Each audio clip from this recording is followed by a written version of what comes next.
No vídeo anterior eu falei sobre os paradigmas. Primeiro vamos saber o que é paradigmas. Paradigmas são um conjunto de crença. Paradigma é a soma do que eu acredito, do que eu penso, é a soma de como eu vejo as coisas. E dependendo da forma em que eu vejo as coisas, eu me posiciono diante das adversidades compatível com os meus paradigmas, com os meus programas. O que Paulo está usando o termo lei. E Paulo fala, ele encontrou essas duas leis. Por um lado, a lei do pecado, a lei que paralisava ele. Ele queria fazer o bem, mas ele não conseguia fazer o bem. Como a maioria das pessoas, eles querem alcançar uma vida confortável, mas não conseguem. Querem alcançar liberdade financeira, mas não conseguem. Querem ser diferente, mas não conseguem. Por que eles não conseguem? Por causa dos paradigmas. Então, esses paradigmas, essa lei citada em Romanos 7, é as mesmas cadeias citadas por Jesus lá em Isaías 61. É as mesmas cadeias que Jó se encontrou. E tanto Paulo como Jesus em Isaías 61 aponta aonde está a solução, na outra lei, na lei da vida. Porque não existe alguém que possa lutar contra as leis e vencer, porque a lei é poderosa, é soberana. Então, quando uma pessoa se encontra diante de uma adversidade, e muitas das pessoas, elas viveram a vida inteira nessa adversidade, nessa vida amarrada, nessa vida paralisada, sempre na falta, sempre em uma situação desconfortada, essa pessoa irá permanecer nesses paradigmas, nessa lei, enquanto ele achar que aquilo é normal. E a lei da vida que Paulo se refere no capítulo 8 de Romanos e verso 2, portanto, a lei da vida me libertou da lei do pecado e da morte, é exatamente quando uma pessoa ela entende que a solução dela está ativando nela o dom de Deus que há nela, ou seja, uma consciência que ela tem na sua mente, nos seus pensamentos, a maior energia do universo. A propósito, a mesma energia criadora que Deus criou todas as coisas. Então, quando essa pessoa ela entende isso e ela consegue se desconectar daquela confusão em que ela se encontra e ela vê o futuro dela maravilhoso, ela acredita nesse futuro, então quando isso acontece, ela acionou a lei da vida. Ninguém segura essa pessoa. A lei da vida é a mesma lei da fé que o escritor de Hebreus está falando em Hebreus 11. É a mesma que a unção que Jesus está se referindo a ela em Isaías. O Senhor me ungiu para pregoar liberdade aos cativos, para quebrar as algemas, para tirar os que estavam aprisionados e pôr em liberdade. Observe lá que essas cadeias das quais Jesus está se relacionando, está relacionado ao estado de espírito de fracasso, ao estado de espírito abatido, ao estado de vulnerabilidade, de confusão, de enfermidade, de escassez. E olha lá a lei da vida, Jesus apontando. Então, Jesus, ao fazer as pessoas acreditar e trocar o seu estado de espírito em um espírito angustiado por um espírito de alegria, em um espírito de escassez, em um espírito de prosperidade, em um espírito de não posso, de não sei, não consigo, em um espírito tudo eu posso nele que me fortalece. Então, quando essa pessoa tomar essa atitude, ela acionou a lei da vida, a lei que Paulo está falando. Essas são as cadeias que prendem as pessoas. Então, vamos continuar no vídeo. São essas leis que Paulo falou. Napoleão Hill citou no seu livro Pense em Riqueza como o segredo, que é exatamente quando o nosso entendimento, o nosso homem interior, a ele é revelado, nós compreendemos e a gente faz, que é o mesmo que Jesus disse: quem tem ouvido, ouça que o Espírito tem a dizer à igreja, que é o mesmo que Deuteronômio 28 diz: se atentamente ouvir a voz do Senhor teu Deus, e tendo cuidado em praticar, prosperareis em tudo que colocar as mãos, prosperareis na cidade, prosperareis no campo, porque Deus abrirá para você o seu bom tesouro, prosperará em tudo que colocar as mãos.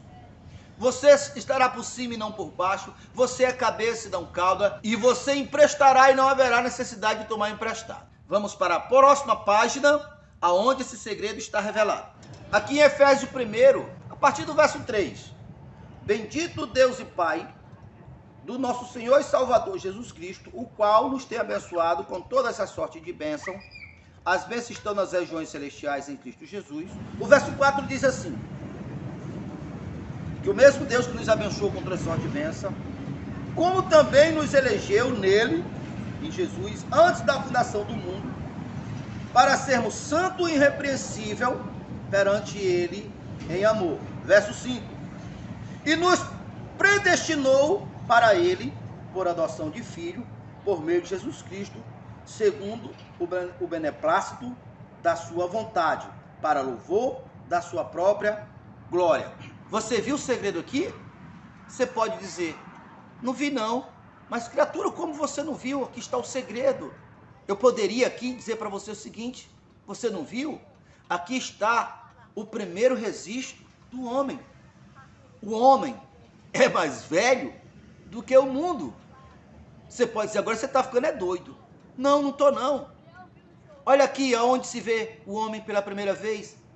Aonde? Na mente de Deus. Porque Deus nos elegeu nele antes da fundação do mundo.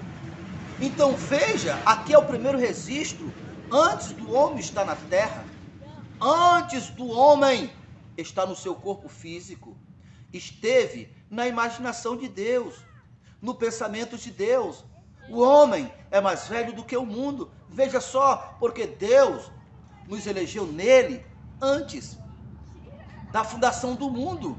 Aí você pode repetir: eu não estou vendo o segredo. Veja o segredo. Eu abro teus olhos em nome do Senhor Jesus. Aqui está o segredo. Pensa comigo: se nós somos da semelhança de Deus, se o mundo, a realidade que hoje existe, incluindo nós, Deus chamou à existência pela sua fé, e fé é pensar, imaginar e falar. As nossas palavras são aonde é o veículo pelo qual nós expressamos o que nós pensamos. Então pensa comigo: se nós somos da semelhança de Deus, o próprio Deus, ao nos fazer, ele disse: façamos o homem a nossa imagem e semelhança. Então o segredo está: o que você não consegue na força do braço, o que você não consegue lutando, se esforçando, você consegue pela lei da vida. Qual lei da vida? Projetando o futuro que você deseja, projetando esse futuro, criando a imagem desse futuro, acreditando nesse futuro, trazendo esse futuro para o teu coração, aquecendo esse futuro todos os dias. Assim, quando se faz, quando se planta uma semente no solo, a natureza vai aquecer. É necessário que você coloque água para facilitar, para se desenvolver a terra, se envolver, se misturar, se fundir com a semente, e ali dessa fundição nascerá compatível com a espécie. Assim você vai colocar um plano, como eu tenho falado: escreva no papel a casa dos teus sonhos, o carro dos teus sonhos, a vida ideal dos teus sonhos. Pense todos os dias, fale sobre isso, porque Deus disse: haja. Nós somos da semelhança de Deus. Quando Deus disse haja, Deus só falou haja porque antes dele falar haja, estava em seu coração. Então esta é a lei da que Paulo está falando. Esta é a lei que Jesus disse: o Senhor Deus me ungiu, me autorizou a libertar os cativos. E como é que ele liberta, criatura? Fazendo você acreditar em um futuro maravilhoso. Eu só vim para que você tenha vida e vida com abundância. Se quiserdes me ouvir, comereis o melhor dessa terra. Você é da semelhança de Deus. Você, homem, você não cria com seus braços, você não cria com sua força. Os seus pensamentos é a mesma energia pelas quais Deus criou o universo. É nisso que nós nos assemelhamos a Deus. Se você não usar essa faculdade divina, teus pensamentos, tua fé, tua imaginação, você está se resumindo ao nível de qualquer outra das criaturas de Deus. Observe, de todas as criaturas de Deus, você, eu, nós, somos os únicos que falamos, que pensamos, que raciocinamos. E é a partir e através dessas faculdades que nós somos diferentes. Quando Deus criou o mundo, Deus disse: dominai. Essa é a posição que Deus nos colocou. Então aqui está a lei da vida. Você pode estar no caos. Você pode ser a pessoa mais infeliz da terra, a pessoa mais miserável da terra. Se você colocar um futuro maravilhoso e acreditar nesse futuro maravilhoso, você chama a existência esse futuro maravilhoso. Eu tenho tido experiência prática. Eu estou falando para você algo que eu já experimentei. Eu experimentei no meu corpo físico quando eu era enfermo. E enquanto eu estava revoltado, angustiado, enquanto eu dava mais crédito às regras naturais da medicina, eu estava cada vez pior.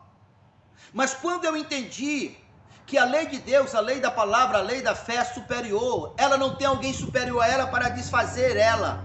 Mas qualquer diagnóstico natural, qualquer cadeia ou realidade natural, desde que eu consiga acreditar, é como Lázaro estava morto, e há 4 dias. O maior dos problemas é a morte. E Lázaro já estava 4 dias. E a lei da vida, quando Jesus disse: Lázaro, sai para fora, Lázaro saiu. Aquele Lázaro sai para fora não foi uma coisa que aconteceu na história. Não foi uma coisa exclusiva para Lázaro. Jesus ali acionou essa mesma lei que eu estou falando para você. A mesma lei que fez com que Jesus, ao entrar na casa do homem chamado Jairo, a menina estava morta. Mas ele ignorou. Ele disse: menina, levanta. Então aqui está a diferença de Jesus. Jesus, andou por fé. E ele disse: tudo é possível ao que crê. Se disser esse monte, erga-te daí, lança-te no mar, e não duvidar no coração, assim será. As obras que eu faço, vós farão também. Aqui que faz a diferença. Para você que tem sonhos perdidos,